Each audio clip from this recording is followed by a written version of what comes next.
Hello दोस्तों, स्वागत है आपका हमारे यूट्यूब चैनल स्टडी डायलॉग्स में। इस वीडियो में हम पॉलिटी के 10 MCQs को डिस्कस करेंगे जो कि एग्ज़ाम के लिए बहुत इंपॉर्टेंट हैं और बार बार पूछे जाते हैं। हम इनको इस तरीके से डिस्कस करेंगे कि लास्ट में आपके 50 क्वेश्चंस कवर हो जाएंगे। तो इसलिए वीडियो को एंड तक ज़रूर देखें और अपडेट रहने के लिए हमारे चैनल को सब्सक्राइब करिए। चलिए देखते हैं पहला क्वेश्चन। पहला क्वेश्चन बोलता है कि freedom of newspaper in India specially provided by article 19(1)(a). It is secured under the Article 19(1)(b). It is secured by Article 361(a). और D है has original by the enforcement of rule of law. चलो इसका answer देखते हैं। इसका answer है ये सही है पहला, कि freedom of newspaper in India specially provided by article 19(1)(a). चलिए अब आर्टिकल 19(1)(a) जो है वो फंडामेंटल राइट के अंदर आ रहा है, जो कि हमें freedom of right to freedom देता है। ठीक है, मतलब आज़ादी का हक, आज़ादी का अधिकार हमें देता है। अब जो आर्टिकल 19(1)(a) है ना, अब वो हमें क्या बताता है, ये हमें देता है freedom of speech and expression, कि हमारे बोलने की और हमें अपने भाव एक्सप्रेस करने की फ्रीडम है। अब चाहे वो हम अपने बोल कर करें, ठीक है, अपने मुंह से करें, या प्रिंट करके करें, या फिर लिख कर करें, राइट करके करें, ठीक है, या पिक्चर से करें, या किसी और तरीके से करें, ये हमारा फंडामेंटल राइट है। अब यहाँ पे बात हुई है फ्रीडम ऑफ न्यूज़पेपर, मतलब कि अखबार की। अब जो अखबार होता है वो तो प्रिंट करता है, ठीक है, तो प्रिंट करता है, वो अपना बोलता किस तरीके से है, प्रिंट करके बोलता है। एक्सप्रेशन कैसे देता है, प्रिंट करके बोलता है। तो इसीलिए जो प्रेस है या न्यूज़पेपर है वो आर्टिकल 19(1) के अंदर आती है। रही बात मीडिया की, आप सबको पता है कि मीडिया जैसे कि न्यूज़ चैनल्स जो होते हैं वो लोग भी अपना को किससे बोलते हैं, मुंह से बोल बोल के हमें न्यूज़ सुनाते हैं। ठीक है, वहाँ पे कुछ लिखा भी दिखाते हैं, तो समझ गए, पिक्चर्स भी दिखाते हैं। तो इस तरीके से अगर हम देखें, चाहे हमारे क्वेश्चन में प्रेस लिखा हुआ है या मीडिया लिखा हुआ आए, तो वो आर्टिकल 19(1)(a) के अंदर उनका एक फंडामेंटल राइट है। ठीक है, मुंह से बोलना। चलिए अब आप सबको पता होगा कि अभी अभी एक रिपोर्ट निकली है, ठीक है, वर्ल्ड प्रेस फ्रीडम रिपोर्ट। कौन सी रिपोर्ट है, वो है वर्ल्ड प्रेस फ्रीडम रिपोर्ट, नहीं सॉरी, इंडेक्स है, ठीक है, फ्रीडम इंडेक्स, जिसमें कि इंडिया की जो रैंक है वो 161 है आउट ऑफ 180 कंट्रीज़। ठीक है, यहाँ पर इंडिया की रैंक 161 है, जो कि ये दर्शाता है कि इंडिया में, मतलब कि भारत में जो हमारी जो प्रेस है, मीडिया है, उसको फ्रीडम थोड़ी कम है, ये इंडेक्स कहता है, इंडेक्स बताता है। लेकिन हमारी सरकार बोलती है कि नहीं, ऐसा बिल्कुल भी नहीं है। चलिए ये तो हुआ हमारा ऑप्शन ए। अब हम सेकंड ऑप्शन को देख लेते हैं। सेकंड ऑप्शन क्या है, it is secured under article 19(1)(b). लेकिन आर्टिकल 19(1)(b) में क्या बोलता है कि असेंबली विदाउट आर्म, मतलब कि हम लोग जो हम सिटीजन्स हैं, हमें यह अधिकार है, हम असेंबल कर सकते हैं विदाउट हथियार के बगैर। ठीक है, कहीं भी इकट्ठा हो सकते हैं, चाहे वो शादी हो, विवाह हो, कोई भी रिलीजियस फंक्शन हो, वहाँ पे हम लोग इकट्ठे हो सकते हैं, लेकिन हमारे पास हथियार नहीं होने चाहिए। अगर मैं इसका रियल लाइफ एग्जांपल दूँ तो आपको पता होगा कि कोरोना के दौरान शाहीन बाग में, ठीक है, शाहीन बाग में जो कि दिल्ली में है, वहाँ पे प्रोटेस्ट हो रहा था, किसके, CAA के लिए हो रहा था। ठीक है, CAA एक एक्ट था, उसके लिए प्रोटेस्ट हो रहा था। तो वहाँ पर जो लोग बैठे हुए थे, धरना दे रहे थे, वो भी आर्टिकल 19(1)(b) के अंदर दे रहे थे कि हमें असेंबल, मतलब कि इकट्ठा होने का अधिकार है, ये हमारा फंडामेंटल राइट है। लेकिन उनको सेक्शन 144 CRPC, ठीक है, CRPC के सेक्शन 144 के अंडर वहाँ से हटा दिया गया था। क्यों, ठीक है, इसलिए हटा दिया गया था। दूसरा, वहाँ पे उनको इसलिए भी हटा दिया गया था क्योंकि वो लोग सड़क के बीच में बैठकर प्रोटेस्ट कर रहे थे और दूसरे लोगों का फंडामेंटल राइट छीन रहे थे। ठीक है, तो मैंने आपको रियल लाइफ एग्जांपल दे दिया कि शाहीन बाग में असेंबल हुए थे वो लोग, उनका एक अधिकार था, 19(1)(b) के अंदर था। चलिए अब इसका ऑप्शन सी देख लेते हैं। ऑप्शन सी है सिक्योर्ड बाय आर्टिकल 361(a). ये बिल्कुल गलत है, क्योंकि आर्टिकल 361 के अंदर प्रोटेक्शन दिया जाता है। किसको प्रोटेक्शन दिया जाता है, protection of publication of proceedings, proceedings of parliament and state legislative assembly. मतलब पार्लियामेंट में और स्टेट लेजिस्लेटिव असेंबली में जब वो लोग इकट्ठे होते हैं, ठीक है, वहाँ पर जो भी प्रोसीडिंग्स होती हैं उनको पब्लिकेशन ना करने के लिए प्रोटेक्शन आर्टिकल 361 के अंदर दिया जाता है। ठीक है, रही बात ऑप्शन डी की, has origin by enforcement of rule of law. नहीं, ये बिल्कुल गलत है, क्योंकि रूल ऑफ लॉ है वो आर्टिकल 14 के अंदर आता है, जो क्या बात करता है कि कानून के सामने सब बराबर हैं, चाहे अमीर हो, चाहे गरीब हो, चाहे लड़का हो, चाहे लड़की हो, चाहे बुढ़ा हो, चाहे बच्चा हो। तो ये ऑप्शन ये गलत हो गया, ये गलत हो गया, ये गलत हो गया, तो ऑप्शन हो गया ए। और मैंने आपको आर्टिकल 19(1) और 19(1) के अंदर डिफरेंस आपको समझा दिया है। आशा करूँ आपको समझ में आ गया होगा। चलते हैं नेक्स्ट क्वेश्चन पे।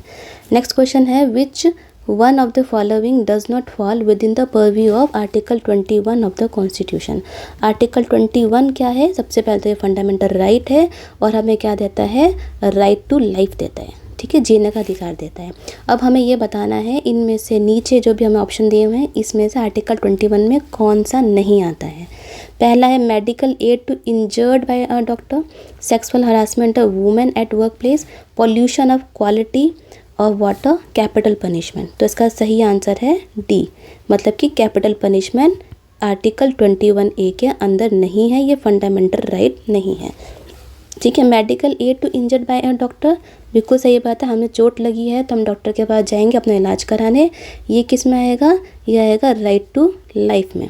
ठीक है, sexual harassment of women at work place, ये नहीं कर सकते क्योंकि वुमेन की डिग्निटी है, राइट टू डिग्निटी है उनकी, ठीक है, राइट टू डिग्निटी है। रही बात pollution of quality of water, ये भी हमारा राइट टू लाइफ है, हमारा अधिकार है कि हम साफ़ हवा और साफ़ पानी में जिएं। तो ये सारे आर्टिकल 21A के अंदर आते हैं। लेकिन कैपिटल पनिशमेंट का मतलब हुआ फांसी, ठीक है, फांसी जो है वो आर्टिकल 21A के अंदर नहीं है, सॉरी 21 में नहीं आती है। क्यों नहीं आती है? क्योंकि जो कैपिटल पनिशमेंट है वो सेक्शन 302 आईपीसी के अंदर एक सज़ा दे रखी है जो ये कहता है कि ये आर्टिकल 21 का वायलेशन नहीं है। ठीक है, अब हम ये क्यों नहीं है वायलेशन? क्योंकि आर्टिकल 21 खुद ये बोलता है कि किसी भी पर्सन को, ठीक है, no person shall be deprive of his life और personal liberty except procedure establish by law. तो यहाँ पे इम्पॉर्टेंट चीज़ क्या है? सबसे इम्पॉर्टेंट है प्रोसीजर एस्टेब्लिश बाय लॉ, कि हम किसी को आर्टिकल 21 के अंदर उसके अधिकारों को नहीं छीन सकते, लेकिन छीन सकते हैं अगर इसके लिए कोई लॉ बना हुआ है। और अगर कोई इंसान क्रिमिनलिटी करता है तो उसकी सज़ा के लिए लॉ बना हुआ है, जो कि किसके अंदर आती है? वो आता है सेक्शन 302 आईपीसी के अंदर। इसलिए कैपिटल पनिशमेंट आर्टिकल 21 के अंदर नहीं आता है। चलिए नेक्स्ट क्वेश्चन देख लेते हैं। नेक्स्ट क्वेश्चन है, how is president is elected in India? Directly, by Rajya Sabha member, by Lok Sabha member, या इनडायरेक्ट इलेक्शन? तो इसका सही आंसर है इनडायरेक्ट इलेक्शन। ठीक है, इसका सही आंसर है इनडायरेक्ट इलेक्शन। क्यों? क्योंकि जो हमारे जो प्रेसिडेंट होते हैं, राष्ट्रपति हैं, वो लोगों के द्वारा डायरेक्टली नहीं चुने जाते हैं, बल्कि जो लोग अपने जो रिप्रेजेंटेटिव्स होते हैं, ठीक है, पार्लियामेंट में और स्टेट लेजिस्लेचर में, उनके द्वारा प्रेसिडेंट को चुना जाता है। तो इनके द्वारा चुना जा रहा है, लोगों के द्वारा डायरेक्टली नहीं चुना जा रहा, इसलिए वो किससे इलेक्ट हुए? इनडायरेक्टली इलेक्ट हुए हैं। ठीक है, अगर हम देखें तो प्रेसिडेंट के जो इलेक्शन है वो इलेक्शन कमीशन ऑफ इंडिया करवाता है, और इसका जो प्रोसीजर होता है प्रेसिडेंट के इलेक्शन का, वो आर्टिकल 54 मतलब कि 54 के अंदर दे रखा है। चलिए, ये आपको मैंने बहुत सारे फैक्ट्स बता दिए हैं, इन सभी फैक्ट्स को आप अपनी कॉपी में नोट डाउन कर लीजिए, बहुत ज़्यादा इंपॉर्टेंट है। तो यहाँ पे हमने क्या देखा? प्रेसिडेंट का इलेक्शन डायरेक्टली नहीं होता है, राज्यसभा के मेंबर से अकेले से नहीं होता है, ना ही अकेला लोकसभा के मेंबर करते हैं, बल्कि इनडायरेक्ट इलेक्शन उनके होते हैं। चलिए नेक्स्ट क्वेश्चन देखते हैं। नेक्स्ट क्वेश्चन है which of the following statement is incorrect. यहाँ पे हमें देखना है करेक्ट पूछा है या इनकरेक्ट पूछा है। Regarding the electoral college of the president, यहाँ पे इनकरेक्ट पूछा है। Elected member of both houses of the parliament, ये सही है। Elected member of state legislative assembly of all state, ये भी सही है। Elected member of legislative assembly of Delhi and Pondicherry, ये भी सही है। तो ये गलत है, ये स्टेटमेंट गलत है।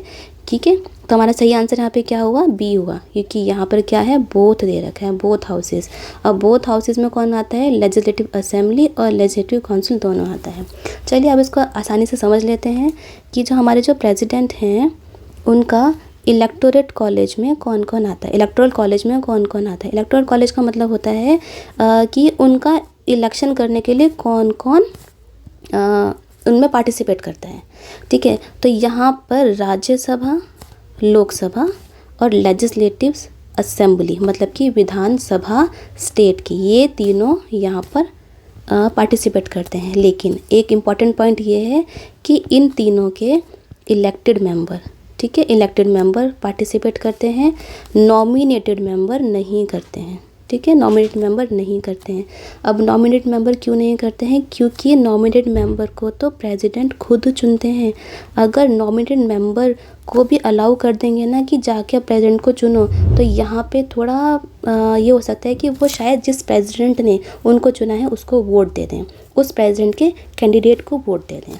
अब लेजिस्लेटिव काउंसिल इसमें पार्टिसिपेट तो बिल्कुल नहीं करती है।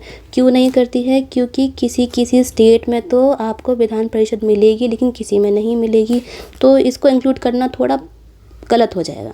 ठीक है, लेकिन यहाँ पे elected member of legislative assembly of Delhi और पुदुचेरी का आता है। ठीक है, स्टेट्स का तो हो ही गया, सभी स्टेट्स का, साथ में दिल्ली और पुदुचेरी का आता है। चलो आगे चलते हैं। नेक्स्ट क्वेश्चन है the first speaker against whom a motion of no confidence was moved in Lok Sabha, BR Jakhar, GV Mavalankar, Hukum Singh या KS हेडगे। तो इसका सही आंसर है GV मावलंकर। चलो इसका समझ लेते हैं कि जो आचार्य JB कृपलानी जी थे, ठीक है, आचार्य JB कृपलानी, आपने हिस्ट्री में ही पढ़ा होगा उनके बारे में। वो अपोजिशन के 21 मेंबर्स के, ठीक है, मेंबर्स के साथ उन्होंने मिल के नो कॉन्फिडेंस मोशन लाए थे पार्लियामेंट में। ठीक है, किस में लाए थे, 1954 के अंदर लाए थे। लेकिन इस नो कॉन्फिडेंस मोशन को लोकसभा ने रिफ्यूज़ कर दिया था।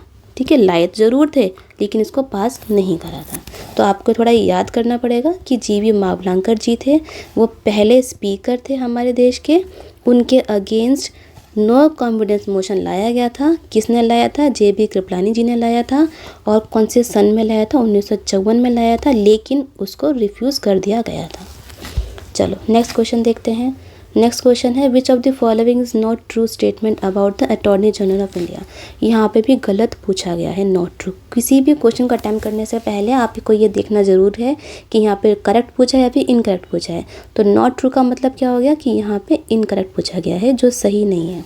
ठीक है, attorney general of India, he is not a member of cabinet, he has the right to speak in the house of the parliament, he has right to vote in the parliament and none of the above। इसका सही answer है ये कि right to vote उनको नहीं होता है, right to vote उनको नहीं होता है। वो कैबिनेट के मेंबर नहीं होते, बिल्कुल सही बात है। उनको राइट टू स्पीक, पार्लियामेंट में बोलने का अधिकार है, ये भी सही है, लेकिन उनको वोट करने का अधिकार नहीं है। चलो अटॉर्नी जनरल ऑफ इंडिया के बारे में कुछ समझ लेते हैं। अटॉर्नी जनरल ऑफ इंडिया जो है वो कॉन्स्टिट्यूशन के आर्टिकल 76 के अंदर आते हैं। इनको अपॉइंट कौन करता है, इनको अपॉइंट करते हैं हमारे प्रेसिडेंट साहब। ठीक है, और जो प्रेसिडेंट हैं, इनकी प्रेसिडेंट जब चाहें तब वो इनको अटॉर्नी जनरल को हटा सकते हैं। ये सबसे इम्पॉर्टेंट है, मतलब कि ये तो अटॉर्नी जनरल ऑफ इंडिया है, ये ऑफिस को होल्ड करते हैं during the pleaser of the president. जब तक प्रेसिडेंट चाहते हैं तब तक उनको अटॉर्नी जनरल रख सकते हैं, इनका कोई टेन्योर फिक्स नहीं है। चलिए, अब इनको बोलने का अधिकार है पार्लियामेंट में, ठीक है, और पार्लियामेंट की प्रोसीडिंग्स, जो पार्लियामेंट की प्रोसीडिंग्स हैं उसमें पार्ट लेने का भी अधिकार है। लेकिन उनको वोट करने का अधिकार नहीं है। अब वोट करने का अधिकार क्यों नहीं है? क्योंकि इनको लोगों ने नहीं चुना, ये लोगों के रिप्रेजेंटेटिव नहीं है। चलिए नेक्स्ट क्वेश्चन देखते हैं। नेक्स्ट क्वेश्चन है which 3 language have been added to the 8th schedule of the constitution by 71st amendment. ठीक है, सिंधी, मणिपुरी, कोंकणी, कोंकणी कश्मीरी, नेपाली, नेपाली कोंकणी मणिपुरी, नेपाली कोंकणी असमीज। तो इसका सही आंसर है सी, नेपाली कोंकणी मणिपुरी। यहाँ पे 8th शेड्यूल के बारे में बात करी है। आप सबको पता है कि हमारे कॉन्स्टिट्यूशन में 12 शेड्यूल्स हैं। ठीक है, 12 शेड्यूल हैं इसके अंदर, उसमें से यहाँ पे 8वें शेड्यूल की बात करी है। अब 8वां शेड्यूल क्या बोलता है? 8वें शेड्यूल में हमारे यहाँ पर हमारे 8वें शेड्यूल में 22 रीजनल लैंग्वेजेस हैं। ठीक है, 22 लैंग्वेजेस हैं, 22 रीजनल लैंग्वेजेस हैं जिनको कि ऑफिशियल लैंग्वेज ऑफ यूनियन है वो लोग। ठीक है, ऑफिशियल लैंग्वेज ऑफ यूनियन है। चलो अब इसको देख लेते हैं। आप सबको ये पता होगा कि 21st अमेंडमेंट, 71st अमेंडमेंट और 92 अमेंडमेंट। ठीक है, 21st अमेंडमेंट, ठीक है, इसका सन है 1967 और 71 का सन है 1992 और 92 का है 2003। अब हमारा इसमें क्या पूछा गया है? 71st amendment. तो यहाँ पर आएगा, आप इसको याद कर लो, क, नमक। नमक से होगी नेपाली, सॉरी न से होगी नेपाली, क से होगी कोंकणी और म से होगी मणिपुरी। तो नमक हो गया ये। ठीक है, नमक, नेपाली, मणिपुरी और कोंकणी। रही बात 92 की, तो यहाँ पर 4 लैंग्वेज को ऐड करा गया था, बोडो, डोगरी, मैथिली और संथली। ठीक है, और 21st में ऐड करा गई थी सिंधी लैंग्वेज, अकेली लैंग्वेज थी। अगर हम इसको ट्रिक से याद करें तो आप इसको बोडो मास से याद कर सकते हैं, बोडो मास। ठीक है, जो मच्छरों के लिए लगाई जाती है बोडो मास। ठीक है, जैसे कि ये हो गया बोडो मतलब बोडो, डो से डोगरी, म से मैथिली, एस से संथली। तो ये आपकी ट्रिक होगी, आप कभी नहीं भूलेंगे। ठीक है, चलिए अब आप अगर आपको ट्रिक से पढ़ना है तो उसकी वीडियोस भी हमारे चैनल पर हैं। ठीक है, वो बोडो मास नहीं, सॉरी वो ऑडोमस है मेरा थोड़ा स्किप हो गया उससे। ठीक है, अगर आपको ट्रिक से पढ़ना है तो हमारे चैनल पर ट्रिक्स की वीडियोस भी हैं। हमारे चैनल पर मंथली मैगज़ीन भी आपको मिल जाएगी, मंथली मैगज़ीन मिल जाएगी और MCQs की वीडियोस भी हमारे चैनल पर भी चल रही हैं। ठीक है, इसलिए हमारे चैनल को सब्सक्राइब करें, आपको साथ बहुत कुछ मिल जाएगा। चलिए नेक्स्ट क्वेश्चन पे चलते हैं। नेक्स्ट क्वेश्चन है which of the following constitution amendment act was termed as a mini constitution. इनमें से कौन से कॉन्स्टिट्यूशन अमेंडमेंट को मिनी कॉन्स्टिट्यूशन माना जाता है? 42nd, 44th, 46 और 50। तो इसका सही आंसर 44 नहीं है, 46 नहीं है, 50वां नहीं है, 42nd है।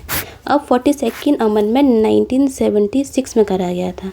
अब ऐसा क्यों है कि इसको मिनी कॉन्स्टिट्यूशन क्यों माना जाता है? क्योंकि आप सबको पता होगा 1975 से में नेशनल इमरजेंसी लगी थी, 1977 तक लगी थी। तो इसमें बहुत सारे चेंजेस हुए थे। तो इतने सारे चेंजेस हमारे संविधान में कर दिए गए थे कि ऐसा लगता था कि एक छोटा सा संविधान बन के तैयार है। अब इतने सारे चेंजेस करे गए थे 42nd अमेंडमेंट को लेकर 1976, इन्हीं सालों के बीच में करे गए थे। तो इतना सारे चेंजेस कर दिए कि वो मिनी कॉन्स्टिट्यूशन कहलाने लग गया हमारा 42nd अमेंडमेंट। लेकिन अगर हम इसको देखें कौन कौन से करे थे, अब जैसे कि फंडामेंटल ड्यूटीज़ हैं वो भी इसी के अंदर ऐड करी गई थी। जो प्रीएम्बल में जो 3 वर्ड्स हैं वो भी इसी के अंदर ऐड करे गए थे। और अब जैसे कि लोकसभा हो गया और स्टेट लेजिस्लेटिव असेंबली का जो टेन्योर था उसको 5 साल से बढ़ाकर 6 साल कर दिया गया था। ठीक है, तो ऐसे बहुत सारे अमेंडमेंट थे कि ऐसा लगता था कि हमारा छोटा सा कॉन्स्टिट्यूशन बन के तैयार है। तो इसलिए इसको हम क्या बोलते हैं? Mini constitution. और याद करने का तरीका या फिर आपको समझ लो लॉजिक इसके पीछे है कि हमारी नेशनल इमरजेंसी लगी थी, उसी के बीच में ये अमेंडमेंट करे गए थे। अब है नेक्स्ट क्वेश्चन। नेक्स्ट क्वेश्चन है which constitution amendment bifurcate the combined National Commission for Scheduled Caste and Scheduled Tribe into 2 separate bodies, 42nd, 44, 89, 93। तो 42nd नहीं है, 44 नहीं है, 93 नहीं है, इसका सही आंसर है 89। ठीक है, national commission for scheduled caste और national commission for scheduled tribe पहले एक ही साथ थी, लेकिन 89th कॉन्स्टिट्यूशन अमेंडमेंट एक्ट 2003 के अंदर इनको बाइफरकेट कर दिया। नेशनल कमीशन को अलग शेड्यूल कास्ट को अलग बना दिया और नेशनल कमीशन शेड्यूल ट्राइब को अलग बना दिया, और इन दोनों को आर्टिकल भी अलग दे दिए, आर्टिकल 338 और आर्टिकल 338A। ठीक है, आर्टिकल 338 हो गया एसटी का और 338 हो गया केवल एससी का। चलिए नेक्स्ट क्वेश्चन देखते हैं, नेक्स्ट और last question. Panchayati Raj is organised as a unit of self-government under fundamental right of Indian Constitution, preamble of Indian Constitution, directive principle of state policy या 73rd amendment of Indian Constitution। इसका सही answer है 73rd amendment of Indian Constitution। मतलब कि 73rd constitution amendment act 1992 में पंचायती राज को, ठीक है, पंचायती राज को एक कॉन्स्टिट्यूशनल स्टेटस दे दिया गया था। ठीक है, कॉन्स्टिट्यूशनल स्टेटस दे दिया। अब इसके अंदर पार्ट 9 भी ऐड करा गया था। ठीक है, और अब आपको पता होगा कि डीपीएसपी में आर्टिकल 40 के अंदर पहले से ही 1992 के 73rd अमेंडमेंट से पहले ही हमारे कॉन्स्टिट्यूशन में आर्टिकल 40 दे रखा था, जो कि स्टेट्स को बोलता था कि आप सबको विलेज में पंचायत ऑर्गेनाइज्ड करनी है। तो जब ये अमेंडमेंट आ गया तो इसने आर्टिकल 40 को क्या दे दिया, एक डायरेक्शन, इसको इसने प्रैक्टिकल शेप दे दी, प्रैक्टिकली बोल दिया कि अब तो आपको प्रैक्टिकल शेप दे दी, अब तो आपको पंचायत लगानी ही पड़ेगी विलेज में। ठीक है, चलिए ये था आज का डिस्कशन, और इस वीडियो को लाइक करिए, शेयर करिए। अगर आपको कुछ भी प्रॉब्लम है तो हमारे कमेंट बॉक्स में लिखिए, आपकी प्रॉब्लम सॉल्व हो जाएगी। इन 10 क्वेश्चंस में जो भी प्रॉब्लम है वो सॉल्व हो जाएगी। तो वीडियो को ज़्यादा से ज़्यादा लाइक करिए, शेयर करिए और चैनल को सब्सक्राइब करिए। चलिए मिलते हैं अगली वीडियो में, तब तक के लिए हैप्पी लर्निंग।